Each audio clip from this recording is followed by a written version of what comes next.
Hello students, welcome back to my channel twin physics. আজ আমাদের আলোচনার টপিক ক্লাস 12-এর ছায়াপ্রকাশনী বই থেকে যে সলিউশন সিরিজটা চলছিল তার আজকে ধারকত্ব ও ধারক অধ্যায় থেকে এমসিকিউ হ্যাশট্যাগ 6। আজকের ভিডিওতে আরও 8টা প্রশ্ন নিয়ে আলোচনা করব। আশা করি তোমরা সবাই ভালো আছো, সুস্থ আছো এবং তার চেয়ে বেশি ইম্পর্ট্যান্ট তোমাদের পড়াশুনো ভীষণ ভালো চলছে। ওকে, তাহলে 41 থেকে 48 আরও 8টা প্রশ্ন নিয়ে আলোচনা করব আজকের ভিডিওতে। তো দেখো 41-এ কি বলেছে, একটি সমান্তরাল পাত ধারকের ধারকত্ব পাত দুটির মধ্যেকার দূরত্বের n ঘাতের সমানুপাতিক। n এর মান কত? আচ্ছা, সমান্তরাল পাত ধারকের ধারকত্ব c ইজিক্যাল টু কি হয়? a epsilon naught divided by d। এটা হয়, এটা যদি হয় তাহলে এই যে ডি এর সাথে কিভাবে সম্পর্কযুক্ত আছে না, কে এ এপসাইলন নট তার সাথে ডি টু দি পাওয়ার -1। তো এখানে বলেছে মধ্যবর্তী দূরত্বের n ঘাতের সমানুপাতিক। তো কত ঘাতের সমানুপাতিক? -1 ঘাতের সমানুপাতিক। তাহলে nটা হবে -1, nটা হবে -1, -1 মানে হচ্ছে c। হলো 42-তে কি বলেছে দেখো, 42-তে বলছে একটি সমান্তরাল পাত ধারকের ধারকত্ব নির্ভর করে কার উপর নির্ভর করে? পাত দুটির বেধের ওপর, পাত দুটিতে সঞ্চিত আধানের ওপর, পাত দুটির মধ্যে বিভব পার্থক্যের ওপর, পাত দুটির মধ্যবর্তী দূরত্বের ওপর। তো এটা হচ্ছে পাত দুটির মধ্যবর্তী দূরত্বের ওপর। এটা যদি একটা সমান্তরাল পাত ধারক হয়, এটা যদি আরেকটা প্লেট হয়, এই দুটো প্লেটের মধ্যে যে ডিস্টেন্স আছে ডি, তার উপরে কিন্তু নির্ভরশীল, একটু আগে দেখতে পেলে। তাহলে অপশন নাম্বার ডি হচ্ছে সঠিক উত্তর, যে পাত দুটির মধ্যবর্তী দূরত্বের উপরে ডিপেন্ডেন্ট। 43-তে বলেছে একটি সমান্তরাল পাত ধারকের পাত দুটির মধ্যে ব্যবধান হচ্ছে ডি। আচ্ছা, এটা একটা প্লেট, এটা একটা প্লেট এবং তাদের মধ্যবর্তী দূরত্বটা হচ্ছে ডি। এটা ব্যাপার। পরে কি করা হলো না, d/2 বেধের একটি ধাতব টুকরোকে পাত দুটির মধ্যে ঢুকিয়ে দেওয়া হলো। অর্থাৎ যা ছিল তাই হলো, বাট অর্ধেক অংশ, এই d/2 অর্ধেক অংশটা ধাতব পাত, ধাতু ইউজ করা হয়েছে, আর বাকি অর্ধেকটা যা আগে ছিল তাই আছে। তো ধরছি আগে ছিল এয়ার, তাহলে এখনো এখানটাতে এয়ার আছে আর এখানটাতে আছে কি? ধাতু। তাহলে ধাতুর জন্য যে সিটা হবে সেটা হবে 0, ধাতুর মধ্যে কোনো ক্যাপাসিটেন্স হবে না। বোঝা গেল? আর এয়ারের জন্য যে ক্যাপাসিটেন্সটা হবে সেটা হবে c equal to K A epsilon naught divided by d/2, কারণ এখন ডিস্টেন্সটা অর্ধেক হচ্ছে d/2, মানে বাই 2টা উপর চলে যাবে। অর্থাৎ এখন দেখতে পাচ্ছ আগের চেয়ে এটাকে যদি আমি ড্যাশ ধরি তাহলে আগের দ্বিগুণ হয়ে গেল। তাহলে এখন ধারকত্বটা দ্বিগুণ হয়ে গেল, আগে কি ছিল? 1 গুণ ছিল। তাহলে যদি বলি পরে, পরে অনুপাত আগে, এটা হয়ে যাবে 2:1। সেটা অপশন নাম্বার এ এর সাথে দেখো ম্যাচ করেছে, অপশন নাম্বার এ এর সাথে ম্যাচ করেছে। 44 দেখো, 44-এ কি বলেছে দেখো, 10 সেন্টিমিটার ব্যাসার্ধ যুক্ত একটি পরিবাহী গোলক এমন মাধ্যমে রাখা হলো যার পরাবৈদ্যুতিক ধ্রুবক হচ্ছে 8। তাহলে এর ক্যাপাসিটেন্স কত? ক্যাপাসিটেন্সটা কত হয়? ক্যাপাসিটেন্সটা হয় এসআই পদ্ধতিতে, সরি সিজিএস পদ্ধতিতে আর এর সমান। অর্থাৎ যতটা ব্যাসার্ধ হয় একটা গোলীয় ধারকের, গোলীয় ধারক হয়েছে কিন্তু স্ফেরিক্যাল ক্যাপাসিটার, তাহলে স্ফেরিক্যাল ক্যাপাসিটারের যতটা আর হয়, রেডিয়াস হয়, ততটা কিন্তু তার ক্যাপাসিটেন্স হয়, যদি কেটা 1 হয়। যদি কেটা 1 না হয় তাহলে কে টাইমস হয়ে যাবে, কেটা যদি 1 না হয় তাহলে ক্যাপাসিটেন্স যেটা হবে সেটা হয়ে যাবে এটা 8 আর এটা হচ্ছে 10, তার মানে হচ্ছে 80। বাট এসআই সিস্টেমে না, সিজিএস সিস্টেমে, অর্থাৎ ইএসএ, অর্থাৎ স্ট্যাট ফ্যারাড বলতে পারো। 80। Option A West Bengal joint 2006। এটা কোথায় এসেছিল? West Bengal joint 2006। Option A হচ্ছে সঠিক উত্তর। বোঝা গেল? 45-এ এসো। 45-এ বলেছে একটি বায়ুযুক্ত সমান্তরাল ধারককে, পাত ধারককে একটি ব্যাটারির সঙ্গে যুক্ত করা হলো, তারপর ব্যাটারিটাকে বিচ্ছিন্ন করা হলো। এখন বলছে বিভব পার্থক্য যেভাবে পরিবর্তিত হবে। এটা আমি একদম প্রথম এমসিকিউ যখন চর্চা করি #1, তখনই বলেছিলাম যে তোমাদেরকে দুটো জিনিস একটু পড়তে হবে। দুটো জিনিস কি কি বলতো? প্রথম যেটা পড়তে হবে সেটা হচ্ছে ওই এন সংখ্যক ছোট ছোট বিন্দু মিলে একটা বড় বিন্দু গঠিত করলো। কি করলো? একটা বড় বিন্দু গঠিত করলো। তাহলে বড় বিন্দুটার সি কত হবে, মানে আগের সি এর কত গুণ হবে, বড় বিন্দুটার বিভব কত হবে, শক্তি কত হবে, হলো, তারপরে হচ্ছে চার্জ কত হবে, এই জিনিসটা একটা পড়তে বলেছিলাম। ঠিক এন এর কত টাইমস হবে। আর আরেকটা বলেছিলাম যে ব্যাটারি কানেক্টেড আর ব্যাটারি ডিসকানেক্টেড রেখে যদি একটা কে পরাবৈদ্যুতিক ধ্রুবক বিশিষ্ট মাধ্যমকে দুটো পাত ধারকের মধ্যে ঢোকানো হয়, তাহলেই বা সেই ক্ষেত্রে সি অর্থাৎ capacitance, V voltage, energy, charge, সেগুলোর কত পরিবর্তন হবে একটা ব্যাটারি কানেক্ট থাকা অবস্থাতে, একটা ব্যাটারি ডিসকানেক্টেড অবস্থাতে। সেই জিনিসটা কিন্তু একটু দেখতে বলেছিলাম, এবং সেই জিনিসটা দেখলে এই উত্তরগুলো তোমরা অনায়াসে পেরে যাবে। 45, 46 এগুলোতে দেখো কি বলেছে, 45টা হয়ে যাবে, বিভবটা হয়ে যাবে ডিসকানেক্ট অবস্থাতে ভি বাই কে, অর্থাৎ 1 কে গুণ হয়ে যাবে। অপশন নম্বর সি হলো। আচ্ছা, 46-এ বলেছে, 46-এ কি বলেছে, 46-এ বলেছে একটি বায়ুযুক্ত সমান্তরাল পাতধারকে একটি ব্যাটারির সঙ্গে সংযুক্ত অবস্থায় রাখা হলো। এটা কিন্তু ব্যাটারি কানেক্টেড আছে। এরপর পাত দুটির মধ্যবর্তী স্থান কে পরাবৈদ্যুতিক ধ্রুবক বিশিষ্ট একটি মাধ্যম দ্বারা পূর্ণ করা হলো। এখন পাত দুটির আধান যে গুণনীয়ক দ্বারা পরিবর্তিত হবে তা হলো কে টাইমস হয়ে যাবে চার্জ, কিউটা আগের থেকে কে টাইমস হয়ে যাবে, তার মানে বলতে পারি কে টাইমস, অর্থাৎ অপশন বি। এবার এগুলো এলো কোথা থেকে সেটা কিন্তু করতে হলে তোমাকে কিন্তু থিওরি পোর্শনটা ঠিকঠাকভাবে ক্লিয়ার রাখতে হবে।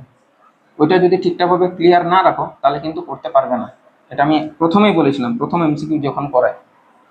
ঠিক আছে, এরপর আসছে 47-এ বলেছে যে একটি সমান্তরাল পাতধারকের পাতদ্বয়ের মধ্যে ডাইইলেকট্রিক মধ্যে তেল রাখা আছে। তেলের যে কে তেল সেটা কিন্তু 2। আচ্ছা বেশ, আর সেটির ধারকত্ব দিয়েছে সি। যদি পাত দুটির মধ্যে তেল অপসারণ করা হয় তাহলে ধারকত্ব কত হবে? তাহলে সি তেল সেটা কত না, কে অফ নর্মাল সি, তেল না থাকাতে সি তেল হবে কে ইন্টু নর্মাল সি। তাহলে নর্মাল সিটা কত হবে না, সি তেল ডিভাইডেড বাই কে। এবার সি তেলটা কত বলেছে, সি তেলটাই বলে দিয়েছে সি, তাহলে সি বাই কে হবে, তার মানে হচ্ছে সি বাই 2 হবে, মানে C by 2, option number D. এবার লাস্ট প্রশ্ন 48, সেটা যদিও করে দেওয়া আছে হিন্টসে, তাও একটু আমি ধরিয়ে দিচ্ছি তোমাদের। 48-এ বলেছে একটি সমান্তরাল পাতধারকের ধারকত্ব এত, পাত দুটির মধ্যে ব্যবধান ডি। এবার টি বেধের একটা ফলক সেখানে ঢোকানো হয়েছে ধীরে ধীরে, আর ফলকটির পরাবৈদ্যুতিক ধ্রুবক হচ্ছে 5। তাহলে এখন ধারকটির ধারকত্ব কত? সেক্ষেত্রে নতুন যে ধারকত্বটা হয় সেটা হয় তোমার, এই যে এখানে ইকুয়েশনটা দিয়ে দিয়েছে, epsilon naught A divided by D minus T into বন্ধনীর মধ্যে 1 মাইনাস 1 বাই কে। এটা হলো ব্যাপার। এবার যদি জানতে চাও যে এটা এলো কোত্থেকে, তাহলে আমি তোমাদের একটু বলে দিই বিষয়টা। এখানে একটা কেও থাকতে পারতো, কে যদি না থাকতো, মানে কে এর যদি পরাবৈদ্যুতিক কনস্ট্যান্ট যদি মান দেওয়া থাকতো তাহলে তোমাকে কে এর মান বসাতে হতো। অ্যাকচুয়ালি সূত্রটা এইভাবে মনে রাখাটা উচিত। দেখো আমরা জেনারেলি কি জানি, C is equal to K epsilon naught A by D, এটা তো জানতাম স্যার। এটা থেকে এটা এলো কোথা থেকে একটু ধরিয়ে দিই। এটা থেকে এলো এইভাবে যে না, কে তো এখানে একটা আছে, জেনারেলি এটা হয়, এটা থেকে এটা এলো কোথা থেকে। আচ্ছা, এটাকে যদি একটু ভাঙো, এটাকে যদি একটু ভাঙো, ডিস্ট্রিবিউট করো, তাহলে কিন্তু উত্তরটা পেয়ে যাবে। কিভাবে ভাঙবে দেখো, C is equal to epsilon naught A divided by D minus T minus minus plus T by K. এবার কে তুমি লসাগু নিয়ে নাও, কে যদি লসাগু নিয়ে নাও তাহলে এপসাইলন নট এ উপর কে দিয়ে দাও, কে লসাগু আনলে ডি কে মাইনাস টি কে প্লাস টি। এটা একটু বোঝার চেষ্টা করো, দেখতে পাবে কি করে এসেছে, নিজেই দেখতে পেয়ে যাবে, কোনো প্রবলেম নেই। তাহলে প্রথমে কি ছিল বিষয়টা, প্রথমে ছিল এরকম একটা পাথ ছিল, সেই পাথের যে মধ্যবর্তী ডিস্টেন্সটা ছিল সেটা ডি ছিল। এবার টি বেঁধে, অর্থাৎ এই ডি এর মধ্যে টি অংশ জুড়ে এই পুরোটা তো ডি, টি অংশ জুড়ে কে পরাবৈদ্যুতিক মাধ্যম বিশিষ্ট একটা পাথ নেওয়া হয়েছে। তাহলে অবশিষ্টাংশ কত পড়ে থাকলো, ডি মাইনাস টি, এবং তার কে এর মান কত, এক। তারা তো কে আছে, বাট তার কে এর মানটা হচ্ছে এক। তাহলে যদি আমি বলি যে এই দুটো প্যারালালি কানেক্টেড আছে, কোনো প্রবলেম আছে? কোনো প্রবলেম থাকার কথা না, প্যারালালি কানেক্টেড আছে। আচ্ছা বেশ, এবার জাস্ট দুটোকে যোগ করে নেবো, তাহলে গল্প শেষ। বিকজ দুজনের ভোল্টেজ সেম, ভোল্টেজ যদি সেম থাকে তাহলে তারা প্যারালালি কানেক্টেড থাকে, অনেকবার বলেছি। এবার এর জন্য সি একটা বার করো, তারপর দুটো সি কে যোগ করে দাও। ঠিক আছে, তাহলে বা ডিরেক্ট যদি তুমি এমনি করো সেটাও করা যেতে পারে, প্রবলেম নেই কোনো।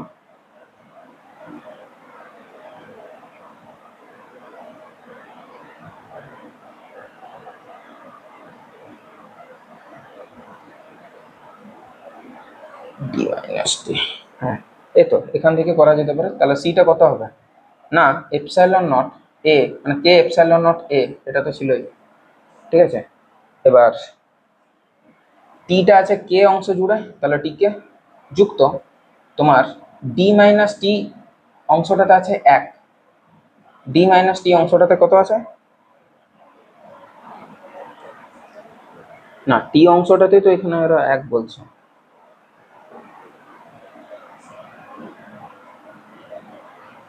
না, এটা ঠিক হলো না, এটা ঠিক হলো না। এটা থেকে তোমাদেরকে যদি এই জিনিসটা করে তাহলে মনে হচ্ছে বেটার হবে। এটা তো ভাগ আছে, হ্যাঁ এটা করালে বেটার হবে, এটা করালে তোমাদের বুঝতে সুবিধা হবে। দেখো জেনারেল সূত্রটা কি, এইটা জেনারেল সূত্রটা হচ্ছে এটা, না C is equal to K epsilon naught বা K A epsilon naught by D. একটু যদি সাজিয়ে গুছিয়ে নাও তাহলে এটাকে লিখতে পারি A epsilon naught D by K, এটা লিখতে পারি, কোনো প্রবলেম নেই। যত দূরত্ব অবধি আছে ডিভাইডেড বাই তার পরাবৈদ্যুতিক মাধ্যমটা। তাহলে এই ক্ষেত্রে সিটা কত হবে না, A epsilon naught divided by A epsilon naught divided by তোমার ডি অংশ জুড়ে না কেউ নেই, টি অংশ জুড়ে আছে কে যুক্ত ডি মাইনাস টি অংশ জুড়ে আছে এক। টি অংশ জুড়ে আছে কে আর ডি মাইনাস টি অংশ জুড়ে আছে এক। এটা ঠিক আছে, কোনো প্রবলেম নেই। ঠিক আছে, বোঝাতে পারলাম? এটাই তো এটা, এটা দেখো, এটা তো যাওয়ার দরকার নেই, এটা তো এটা। তাহলে বোঝাতে পারলাম গোটা জিনিসটা কি হলো, এই জিনিসটা। এবার এখানে তুমি মান বসিতে পারো, কোনো অসুবিধা নেই। এ এরিয়াটা দিয়েছে কোনো, না এরিয়াটা তো দেয়নি, এরিয়াটা দেয়নি।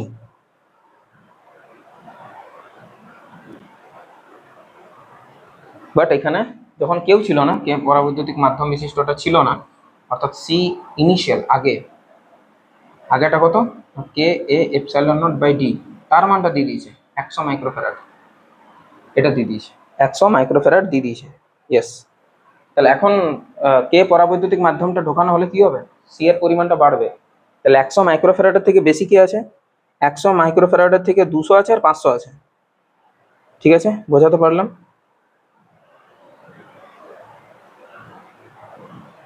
সিটা কিন্তু 100 মাইক্রোফ্যারাডের থেকে বেশি, কিন্তু সি আবার 500 মাইক্রোফ্যারাডের চেয়ে কম। কেন, তার কারণটা হচ্ছে টি যখন ডি মানে পুরোপুরি যদি এটা দ্বারা সীমাবদ্ধ থাকতো পুরোপুরি, তাহলে কি হতো, কে টাইমস হয়ে যেত। এবার কে টাইমস কেটা 5 মানে 500, তাহলে সিটা 100-র বেশি কিন্তু 500 পুরোপুরি নয়, কারণ পুরোপুরি কে দ্বারা সীমাবদ্ধ নয়। পুরো স্ল্যাবটাকে আমি যে ঢুকিয়ে দিয়েছি তা না, কিছুটা অংশ কিন্তু আগের মতনই আছে, ওই ডি মাইনাস টিটা আগের মতনই আছে। তাহলে 500-র চেয়ে কম হবে বাট 100-র চেয়ে বেশি, সেটা একমাত্র 200 অপশানে আছে। এইভাবে করতে পারো, এইভাবে করতে হবে, এটা ছাড়া আর কোনো উপায় নেই। তা না হলে তুমি এইটাতে তুমি যদি বসাও, এই যে ইকুয়েশনটা, এই ইকুয়েশনটাতে তুমি যদি বসাও, এখানে তুমি এপসাইলন নটের মান না হয় জানো, এর মান জানো না, ডি এর মান জানো না, তাহলে এ বাই ডি এর মানটা এখান থেকে তোমাকে আগে বার করতে হবে। এই যে বললাম এ বাই ডি এর মানটা এখান থেকে আগে বার করতে হবে, বা epsilon naught A by D A D, হ্যাঁ ওইভাবে তো বসাতে পারবে না, না এটা ছাড়া আর কোনো উপায় নেই।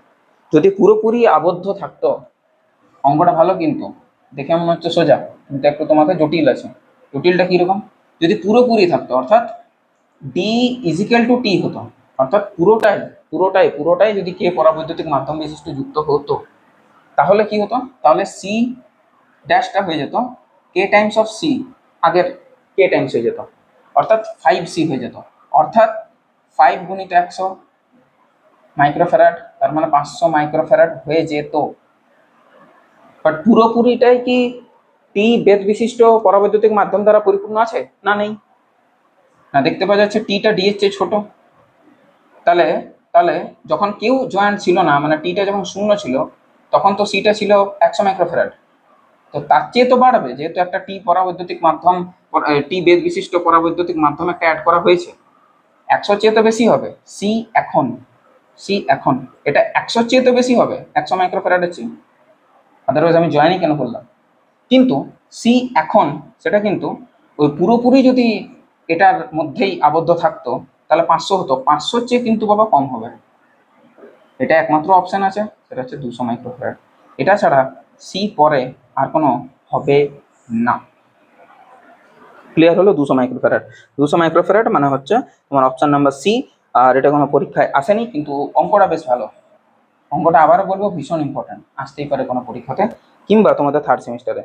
48টা বোঝাতে পারলাম আশা করি। হিন্টস দেওয়া মানে থাকা সত্ত্বেও কিন্তু আমি তোমাদেরকে বুঝিয়ে দিলাম যাতে কোনো প্রবলেম না হয়, বোঝাতে পারলাম।